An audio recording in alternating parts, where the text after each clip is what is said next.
Let's keep our marriage a secret for now, Marcus said, carefully folding our new marriage certificate and sliding it into his briefcase. It's better for my career. I stood in the courthouse hallway, my simple white dress suddenly feeling too tight. We had been married for only 20 minutes, but already, Marcus was treating it like something to hide. I'm Olivia, 31 years old, and I had just become Mrs. Walker, but apparently, no one was supposed to know. Marcus and I had been together for 3 years before he suggested a small courthouse wedding. No guests, no celebration. It'll be romantic, he said, but now I wasn't so sure. Of course, I said, forcing a smile. Whatever you think is best. Marcus smiled, kissed my cheek, and checked his phone. I've got a meeting. Dinner tonight? Then he walked away, looking perfect as always, while my heart felt anything but. 2 weeks later, I was organizing our home office when I found something shocking. A stack of fancy wedding invitations in Marcus's desk drawer. You are invited to the wedding of Marcus James Walker and Victoria Bennett. I stared at the invitation. The date was 3 months away. Marcus, my husband, was planning a wedding to someone else. My phone buzzed. A text from Marcus. Meeting running late. Don't wait up. I smiled. No problem. Take your time. I wasn't going to cry. I wasn't going to scream. Instead, I made a plan. The next morning, I met with Diana, a lawyer friend. I showed her everything. Our marriage certificate, the wedding invitations, suspicious texts. Her eyes widened. He's marrying someone else while legally married to you. That's illegal. I nodded. What can I do? Diana smirked.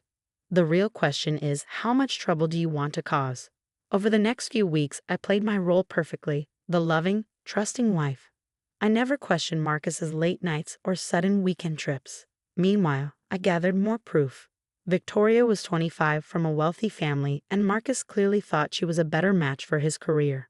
You're handling this well, Diana observed. I shrugged. Marcus thinks I'm naive. Let him keep thinking that. As June approached, Marcus became more anxious. He was juggling 2 lives, and it was catching up to him.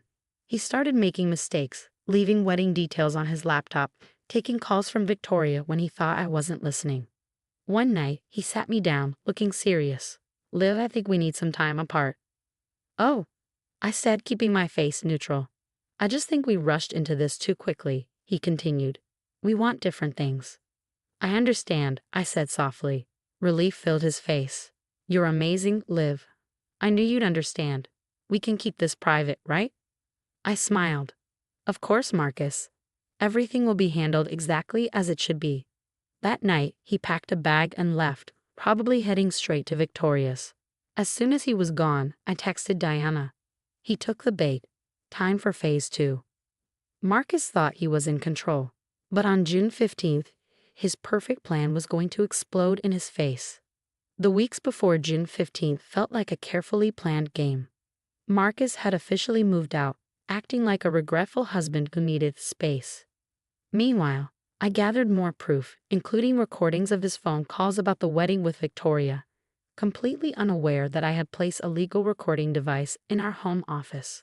Through social media, I learned that Victoria's family was going all out for their daughter's perfect day. The wedding was set for the luxurious Grand River Hotel, with over 300 guests attending. The irony wasn't lost on me. Marcus, who insisted on a secret courthouse wedding with me, now wanted a grand public celebration. Diana kept me updated. Everything's ready, she told me. The police are on standby. Are you sure you want to do this publicly? I nodded, thinking about all the nights Marcus had lied so easily. He wanted a big audience. I'm just making sure he gets one. 2 days before the wedding, Marcus called. Liv, I hope you're okay. I know this must be hard. I cut him off. I'm fine, Marcus. Actually, I've been thinking about what you said, and you were right. He sounded surprised. I was. Completely, I said. Sometimes people just aren't who we think they are. He had no idea how true that was. On the morning of June 15th, I dressed in a sharp blue suit, applied my makeup with a steady hand, and picked up the manila envelope full of evidence. At 11:30 a.m., Diana met me at the hotel lobby. The officers are in place, she whispered, ready. I thought about Marcus's lies, his arrogance, the way he dismissed me like I was nothing. More than ready. We walked toward the ballroom. where wedding guests chatted excitedly. A coordinator stopped us. "I'm sorry, but this is a private event." I smiled. "Oh, I know. I'm here for the wedding." She frowned. "Your name?" "Mrs. Walker," I said.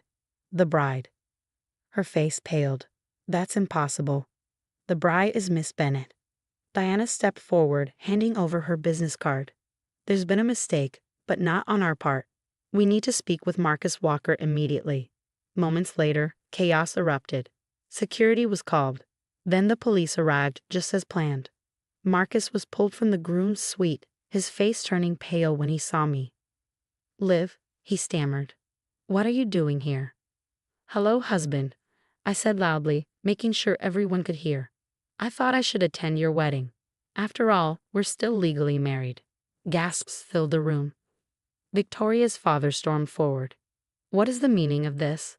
Diana handed over the evidence. "Mr. Bennet, Marcus Walker married my client 2 months ago. He is now attempting to commit bigamy, which is a criminal offense." Marcus turned red. "You can't prove anything." I pulled out my phone and hit play.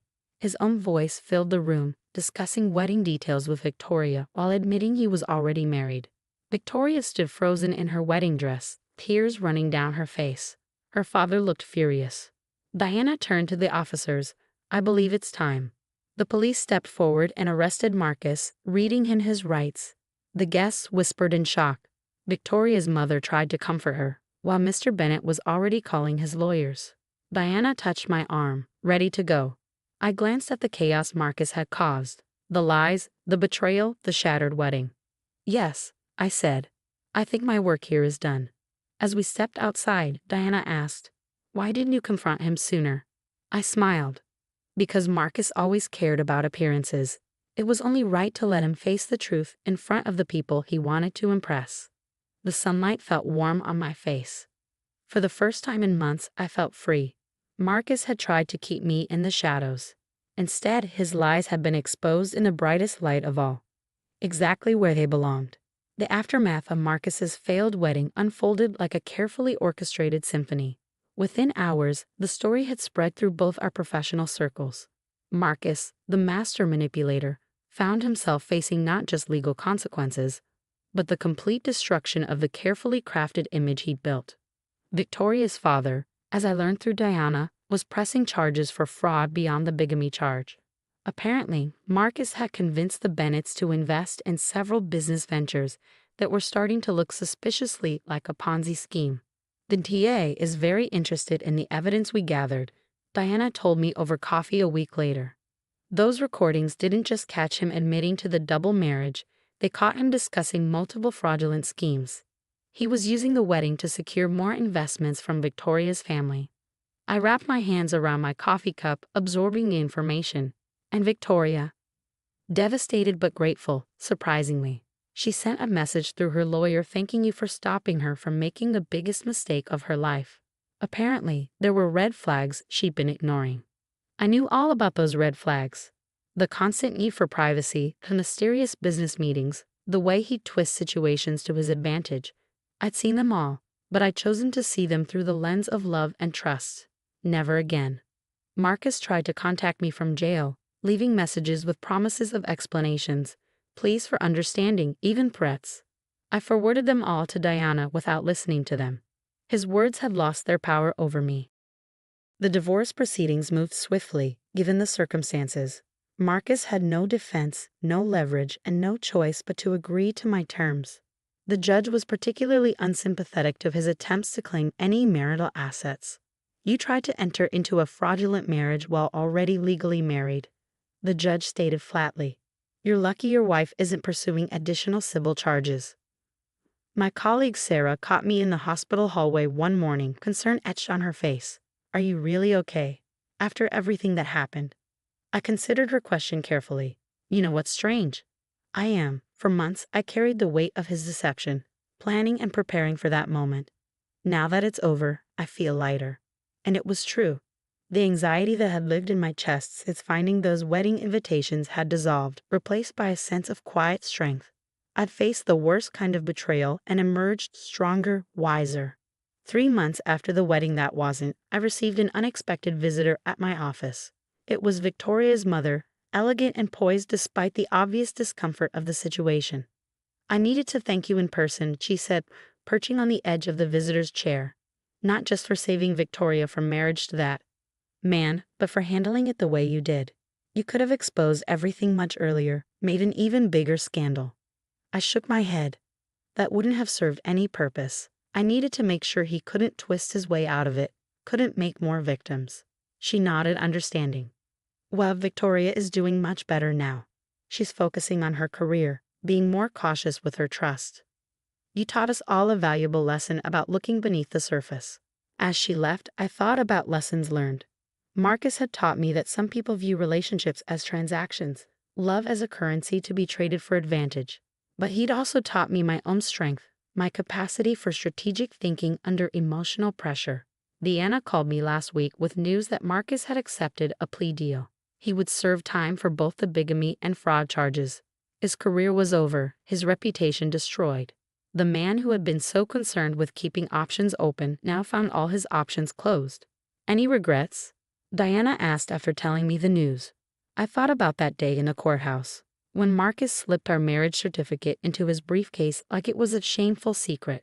I thought about the nights I'd spent planning, gathering evidence, preparing for the moment of truth. I thought about Victoria in her wedding dress, saved from a life of lies. "No," I said finally. "No regrets. Sometimes the best thing you can do with a toxic secret is bring it into the light." Now, 6 months after that fateful June day, I'm sitting in my newly redecorated home office. The space that once held so many of Marcus's lies has been transformed, much like I have. On my desk sits a small plaque Diana gave me. "The truth has a way of rising to the surface." I've learned that love shouldn't require secrets, that trust once broken cannot be repaired, and that sometimes the strongest response to betrayal is not immediate revenge but patient, calculated justice. Marcus wanted to keep our marriage hidden in darkness. Instead, his deception was exposed in the brightest way possible. He thought he was the clever one, playing everyone for his benefit. In the end, his greatest mistake was underestimating the quiet strength of the woman he thought he could simply erase from his story. Sometimes I wonder if he ever truly knew me at all. The real me, not the compliant, understanding wife he thought he'd married, but the woman who refused to be made invisible. I hope he thinks about that during his time in prison. I hope he remembers that some secrets are too big to keep, and some betrayals too deep to hide. As for me, I'm writing my own story now, and there's not a single secret in it.